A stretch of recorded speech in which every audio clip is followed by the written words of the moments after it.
Panibagong araw, panibagong vlog guys. So, ito na naman po ngayon. Ang iba-vlog ko po ngayon, kaninang umaga nag-vlog po ako na papunta po ako sa Maritan House para kumuha ng food.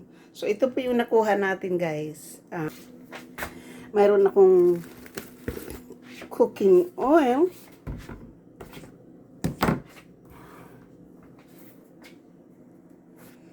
At itong mga lahat dyan. So, meron tayong apples, onions, cookies, cucumber, bell pepper, meron tayong wieners, yan po.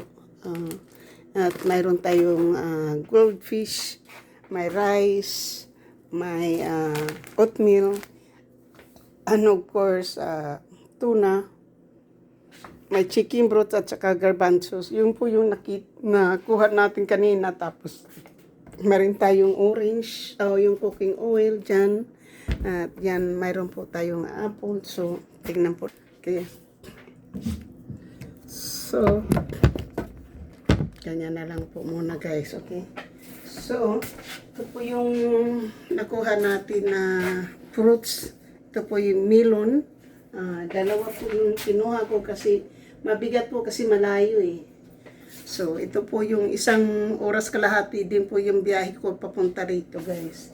Mabuti na lang yung pagdating ko sa Tampuran, hindi na ako naghintay ng bus kasi yung bus nasa harapan namin kaya pumasok na ko doon. So, ito po yung nakuha ko kung mayroon tayong cooking oil. Mayroon po tayong cooking oil guys. Tapos, melon. Mayroon akong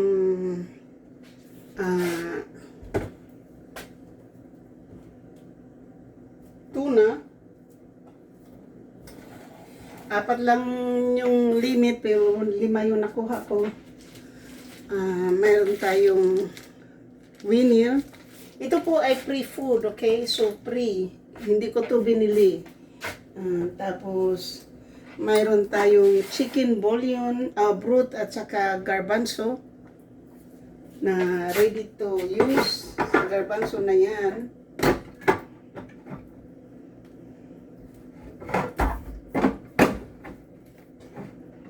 Lagay po natin dyan kasi iba po yung huhugasan natin. At tapos, meron tayong cabbage samantalang $1.99 po a pound. So, ito libre po. Pero sa Traders Joe po, mura lang yan.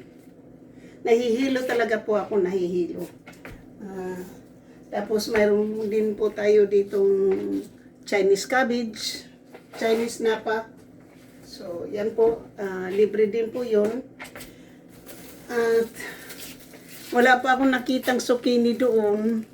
Kaya kumuha po tayo ng cauliflower. So, yan po yung vegetables po.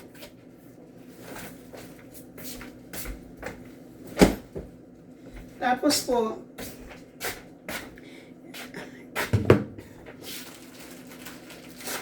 mayroon din po tayong 4 pounds na rice. Kaya hindi po ako bumibili ng yung tag 25 pounds na rice po. Kasi ito, bibili lang po ako ng magandang rice. Tapos, ito na po, yung idadagdag ko. So, bukas po, bibili ako ng rice sa Traders Joe. Yung isang pack ng Traders Joe na 3 pound, lalagyan ko po ng 2 pound na ganito. So, sa katapusan po ng buwan, kasi 2 beses ka makakuha ng pagkain dyan.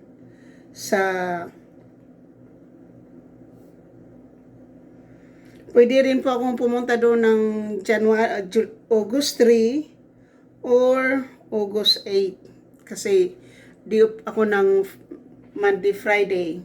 So, depende po yan kung anong araw po ako doon pupunta. Kukuha lang po ako ng itlog. So, hindi. Tapos po, kung gustuhin ko naman po yung ito po, hindi ko to pwedeng itapon sa sink. Kailangan to ilagay sa sa bote para maitapon. Tapos nakakuha din po ako ng 4 pound 125 4 pound po na oatmeal. So yan, 4 pound na oatmeal po. So libre po ha, hindi to binibili. So 4 pound na oatmeal. So, mayroon na po akong pang breakfast na oatmeal, guys.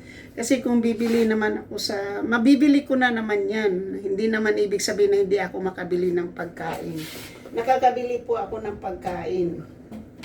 Kaya lang, dahil nga po nakalista po yung pangalan natin para sa libreng pagkain, why not? Take advantage to it. Kasi matagal na po akong member dyan. Nung 2020 pa.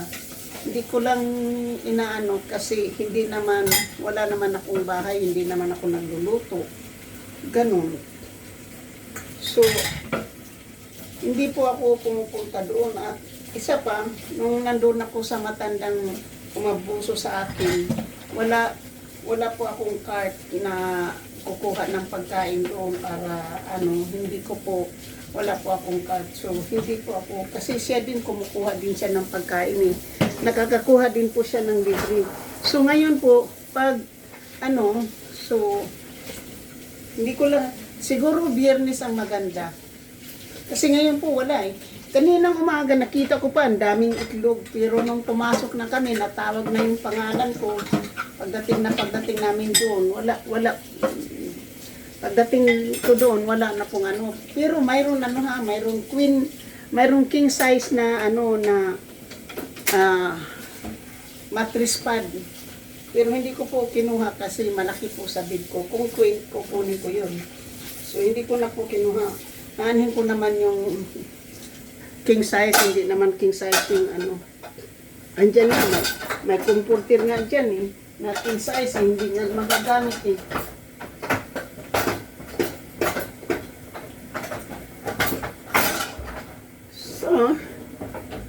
Ngayon guys, ganito paano ba? Ganito na lang. Ganyan na lang po. Hindi maano. Kasi huhugasan ko po yung yan. Huhugasan po natin yung huhugasan ko po yung apple.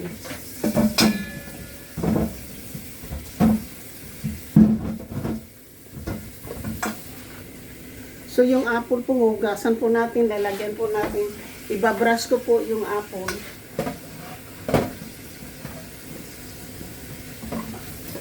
Lalagyan ko po ng sabon. Ibabrush ko po.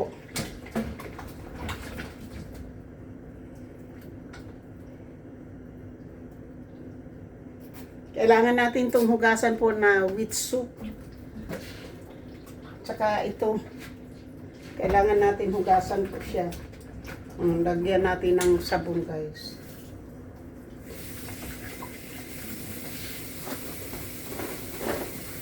Ang hindi ko lang hinuhugasan guys, pagdating ko dito sa bahay, na hindi ko hinuhugasan, yung po, ito, gagamitan po natin ng brush. Ibabrush po natin yung apple.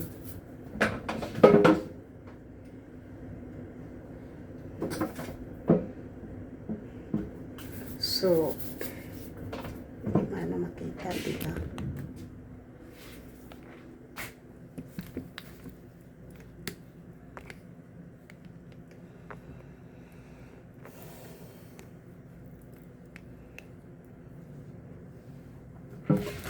So, huhugasan po natin, sinabunan na po natin yung huhugasan po yung mga fruits. Tapos nilagyan po natin ng sabon yan. Dinamihan ko po to guys kasi baka gagawa na naman ako ng apple sauce.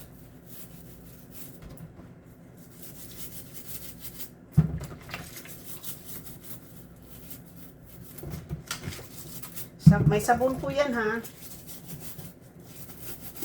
Tapos mamaya pag ginagamit na natin to sa pagluluto uli ay anuhin na naman yung sasabunin na huhugasan na naman natin. Kaya lang ito naka ano siya ngayon naka-brush kasi maraming kamay po na hindi natin alam kung saan nanggagaling yung mga kamay na humahawak-hawak dito. Kaya iyan. Kaya sasabunin natin para pag kinain natin po, kung kakain man tayo ng apple,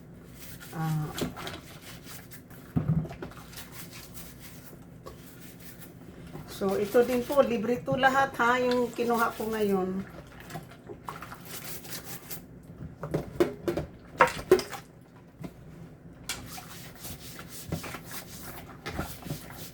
Mayroon doon mayroong dahon ng ng ampalaya. Kaya lang wala akong munggo, kaya hindi ako kumuha. Kung mayroon lang akong munggo, kumuha po ako ng dahon ng ampalaya.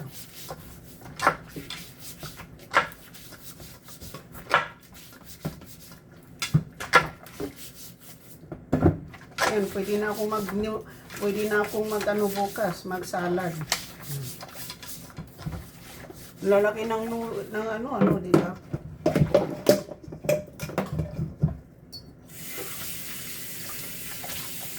Dalawa po itong brush na to ito para sa pinggan, sa mga kaldero. Ito naman para sa fruits.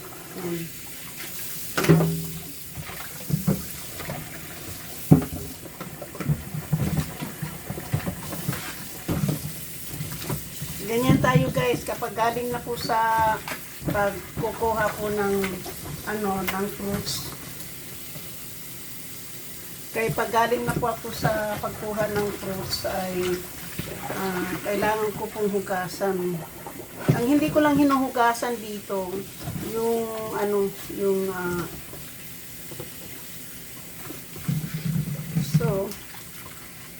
yung sibuyas po kasi ayaw kong mabulok agad. Mayroon akong bibigyan yan. Kasi madami po yung kinuha ko. Tsaka maganda pa yung maganda yung sibuyas na kinuha ko guys. So yan na po na tapos paanuhin ko lang to guys, patutuluin ko lang to mamaya. Para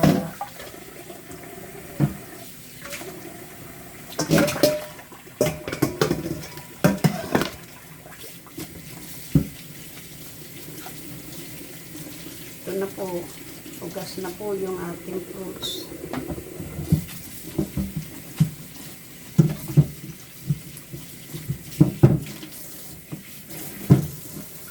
So,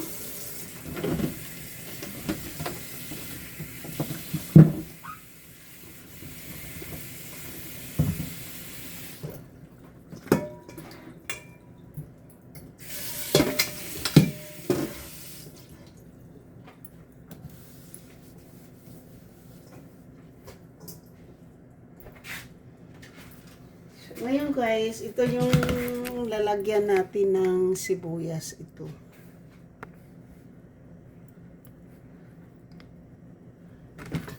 Ito yung lalagyanan ko ng sibuyas. Meron pa akong 2 pirasong sibuyas. Yan. Tapos, hindi rin ako nakakuha doon ng ayaw ko kumuha ng kamuti. Hindi ako kumuha ng kamuti guys. Kasi nagkakaroon po ako ng heartburn sa tomato. O sa kamuti dito nagkakaroon ako ng heartburn. Pero sa Pilipinas hindi pa ako nagkaroon ng heartburn. So, ito ang daming sibuyas natin, di ba? So 2, 4, 6, 8, 10, 12, 14 pieces na tomato, onions yung akin nakuha. So, enough na po yan sa isang buwan. Tapos, ito po yung ating 3 pirasong cucumber. Yan. Tapos, 5 piraso po yung bell pepper. At ang ating apple po ay 10 piraso yung apple. Kinain ko na po yung isa kanina kasi nga nagugutom ako. Tapos, mayroon tayong Yan. Goldfish. So, yan po yung ating nakuhang fruits. So, yan po yung nakuha nating fruits. So, yan. Tutuyuin natin yan dyan bago natin ilagay sa loob ng refrigerator. Yan po yung ating libreng food. So, sino po mag-aakala dyan na makakakuha ako ng libreng food, ha? So, ayan na po yung sibuyas, ang cookies, ang goldfish. Mayroon tayo ditong cabbage, Chinese cabbage, 2 melon, chicken broth and garbanzo. Mayroon tayong smokies. Mayroon tayong cooking oil. Mayroon tayong 5 pirasong tuna fish. Mayroon tayong cauliflower, 4 na kilong bigas. Ayan, 4 na kilong bigas at 4 na kilong Quaker Eat. Yan. So, lahat ito po ay libre. So, thank you guys for watching. Thank you po sa inyong lahat, sa aking mga minamahal na mga subscriber, silent viewers, sa mga OFWs, kaibigan matindi, mega love shootout, at sa lahat-lahat ng sumusuporta ng aking channel. Thank you so much. Sa hindi pa po naka-subscribe, please subscribe my channel and hit the notification bell para ma-update kayo sa aking mga bagong upload. At please do not skip the ad. And please like, share.